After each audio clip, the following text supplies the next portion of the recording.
بسم الله الرحمن الرحيم وصلى الله على محمد وآله الطيبين الطاهرين اللهم صل على محمد وآل محمد وعجل فرجهم تقبل الله أعمالكم qu'Allah accepte subhanahu wa ta'ala vos prières, votre jeûne et tous les efforts que vous avez fournis pendant le mois béni de Ramadan. On a parlé de Coran, on a dit le mois de Ramadan est Rabi' al-Coran, le mois de Ramadan est le printemps du Coran.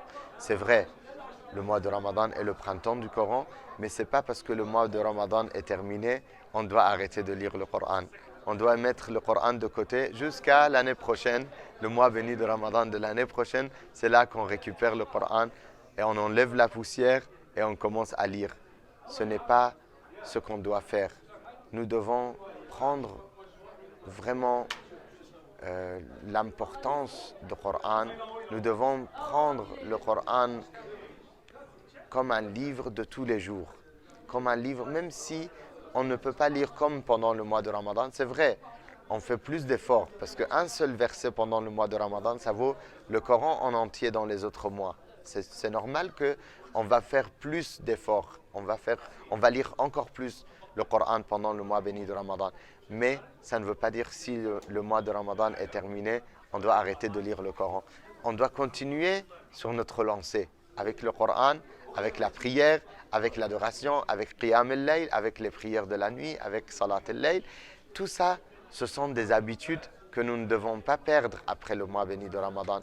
Nous devons continuer un programme. J'ai parlé d'un programme que nous avons, alhamdulillah, dans l'école de Ahl al-Bayt alayhi salam.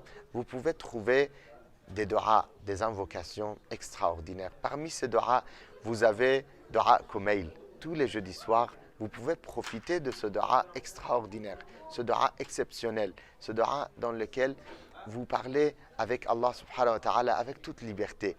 Vous parlez avec Allah subhanahu wa ta'ala en lui demandant وَجَعَلْ لِسَانِي بِذِكْرِكَ لَهِجًا وَقَلْبِي بِحُبِّكَ مُتَيَّمًا.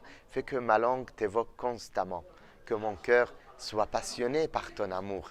Donc si au lieu de la samahallah, insulter les gens, au lieu de parler mal avec les gens, au lieu de rabaisser les gens, au lieu de faire la médisance, la riba, namima, les mensonges, le kadhib, au lieu de toutes ces saletés, nous purifions notre langue et nous passons notre temps avec le rappel de Dieu.